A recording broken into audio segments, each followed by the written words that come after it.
ఇక్కడ కనకాంబరాలు చూడండి. అసలు ఒక్క చెట్టుకే ఎన్ని పువ్వులొచ్చాయో చూడండి. చెట్టు నిండుగా ఆకులు కనపడకుండా పువ్వులొచ్చాయండి. హాయ్, హలో, నమస్తే. Welcome back to our channel నేత్ర వ్లాగ్స్ ఇన్ తెలుగు.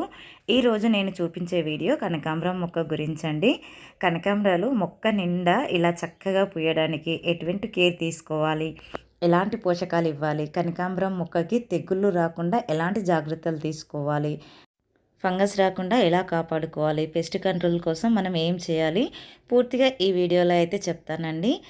కనకాంబరము నా దగ్గర వచ్చేసి ఎన్ని వెరైటీస్ ఉన్నాయో కూడా ఈ వీడియోలో మీకు చూపిస్తానండి. మనము కొన్ని సీడ్ నుంచి పెంచుకునేటివి ఉన్నాయి, అలాగే స్టెమ్తో పెంచుకునేటివి కూడా ఉన్నాయండి. ఇవన్నీ మీకు ఈ వీడియోలో చూపిస్తాను. ఇక్కడ చూస్తున్నారు కదండి, ఇది వచ్చేసి సౌందర్య కనకాంబరం అండి. అసలు ఎంత బాగా ఫ్లవర్స్ వస్తాయోనండి.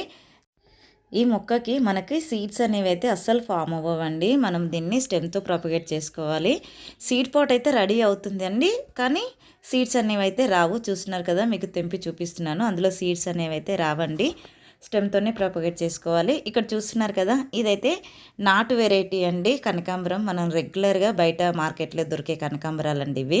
చూస్తున్నారు కదా, వీటికైతే సీడ్స్ వస్తాయండి. మనము ఇవి మొక్క మీదనే ఎండిపోయేదాకా ఉంచేసి ఆ సీడ్స్ తీసుకొని వేరే ప్లేస్లో వేసుకుంటే మనకు మొక్కలు అయితే చక్కగా వస్తాయి.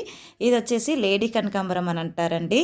దీనికి కూడా సీడ్స్ వస్తాయి. చూపిస్తున్నాను కదా, ఇలాగా మనకి సీడ్స్ అయితే చక్కగా రెడీ అయిపోతుందండి. ఈ సీడ్స్ మనము వేసుకుంటే మొక్కలు వస్తాయి. అలాగే మనం దీన్ని స్టెమ్తో కూడా ప్రొపగేట్ చేసుకోవచ్చు. ఇక్కడ చూపిస్తున్నది అయితే రెడ్ కనకాంబరం అండి.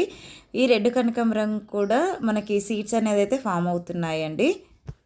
ఇంకా ఇక్కడ చూస్తున్నదైతే ఆరెంజ్ కనకాంబరం అండి. లైట్ ఆరెంజ్ అండి. ఇందులో ఆరెంజ్లో కూడా ఎల్లో అండ్ ఆరెంజ్, అలాగే థిక్ ఆరెంజ్, రెండు వెరైటీస్ అయితే నా దగ్గర ఉన్నాయి. ఇది లైట్ ఎల్లో షేడ్ అయితే ఉంటుందండి. వాటికి కూడా మనకి సీడ్స్ అనేవి రావు. ఇదండి ఆరెంజ్ అండి. ఇది ఫుల్లీ ఆరెంజ్. ఇది స్టెమ్తో ప్రొపగేట్ చేసుకున్న మొక్క అండి. ఎంత చక్కగా ఫ్లవర్స్ అనేవి వచ్చాయో చూడండి. మొగ్గలు కూడా స్టార్ట్ అయిపోయాయి. కనకాంబరాలు బాగా పూయాలంటే ఎండ బాగా ఉండాలి. కనీసం రోజులో 5 గంటలైనా డైరెక్ట్గా మొక్కలకు ఎండ తగలాలి. అప్పుడే పూలు బాగా పూస్తాయి. కనకాంబరం మొక్కకి వాటర్ అయితే ఎప్పుడూ కూడా సాయిల్ అనేది, అంటే మట్టి అనేది తేమగా ఉండేటట్టు చూసుకోవాలండి. ఓవర్గా వాటర్ అనేది ఇవ్వకూడదు. మట్టి చెక్ చేసుకొని పైన సాయిల్ కొద్దిగా డ్రై అయ్యాక మనం వాటర్ ఇస్తూ ఉండాలి. ఎప్పటికప్పుడు ఇక్కడ చూస్తున్నారు కదండి, సీడ్ పాట్స్ని తీసేస్తూ ఉండాలి. కనకాంబరాలు బాగా పూయడానికి మనము మంచి పోషకాలు కలిగిన ఎరువులు అయితే ఇస్తూ ఉండాలండి. Nitrogen, phosphorus, potassium, calcium, magnesium అన్నీ ఉండే ఎరువులు అయితే ఇవ్వాలండి. అప్పుడే కనకాంబరాలు మనకు ఇంత బాగా అయితే పూస్తాయి. ఇప్పుడు ఎండాకాలం స్టార్ట్ అవుతుంది కాబట్టి ఎక్కువ ఎండలో కూడా మనము ఈ మొక్కలను అయితే ఉంచకూడదండి. షేడ్ నెట్ కానీ, లేదంటే కొద్దిసేపు ఎండ కొద్దిసేపు నీడ వచ్చే ప్లేస్లో కానీ ఈ మొక్కలను అయితే షిఫ్ట్ చేసుకోండి. అప్పుడే ఇంతలా పూలు పూస్తాయి. పెస్ట్ ఇంకా ఫంగస్ గురించి మాట్లాడుకుందాము. సమ్మర్లో ఇంకా వింటర్లో అయితే వైట్ ఫ్లైస్, తెల్లదోమ ఎక్కువగా వస్తూ ఉంటుందండి. అలాగే పిండి నల్లి, మిల్లీబగ్స్ అయితే వేసవికాలం ఇంకా వర్షాకాలంలో కూడా ఎక్కువగా వస్తూ ఉంటాయి. చిగుర్లు వచ్చే చోటు, మొగ్గలు పువ్వులు వచ్చే చోట పిండి నల్లి బాగా పడుతూ ఉంటుంది. కొత్త చిగుర్లలో ఆకులలో ఉండే రసాన్ని పీల్చుకొని మొక్కని నిర్జీవంగా చేస్తాయి. పిండి నల్లి పోవడానికైతే గంజి ద్రావణం బాగా పనిచేస్తుందండి. ఈ కనకాంబరం మొక్కలకి రూట్ రాట్ కూడా వస్తుందండి. దానికోసం అయితే 1 లీటర్ వాటర్కి 1 గ్రామ్ అంతా సాఫ్ ఫంగిసైడ్ వేసుకొని మొక్క మొదట్లో పోసుకుంటే చక్కగా పనిచేస్తుందండి. ఇప్పుడు ఫెర్టిలైజర్ ఏంటో చూసేద్దాము. ఈరోజు నేను మా కనకాంబరం మొక్కలకి ఇచ్చే ఫెర్టిలైజరు చూస్తున్నారు కదా, ఇది వచ్చేసి అయితే బనానా ఇంకా బెల్లం ఫర్మెంట్ చేసి తయారు చేసుకున్న ఫెర్టిలైజర్ అండి. ఇది నేను రెడీ చేసుకొని అయితే ఆల్మోస్ట్ 1 మంత్ అవుతుంది.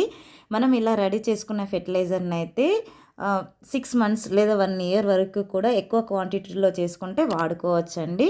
చాలా బాగా పనిచేస్తుంది. బనానా ఇంకా బెల్లము సమానంగా తీసుకొని చక్కగా మెదిపేసి ఇలాగా ఒక ప్లాస్టిక్ డబ్బాలో కానీ బకెట్లో కానీ వేసి మూత అనేది గట్టిగా పెట్టకూడదండి. క్లాత్ కప్పి పెట్టి పొద్దున సాయంత్రం చక్కగా కలుపుతూ ఉంటే ఇలాగా చక్కటి ఫెర్టిలైజర్ అయితే తయారవుతుందండి.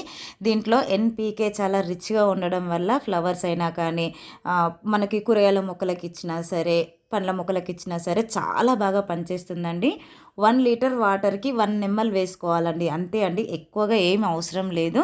చాలా చక్కగా పనిచేస్తుంది. చూస్తున్నారు కదా! ఇలాగా మా మొక్కలన్నిటికి కూడా ఇస్తూ ఉంటానండి. ఇలాగా ఫెర్టిలైజర్స్ మన ఇంట్లోనే జీరో కాస్ట్‌లో తయారు చేసుకొని ప్రతి 15 రోజులకు ఒకసారి ఇస్తూ ఉండండి. అందరికీ హ్యాపీ గార్డెనింగ్.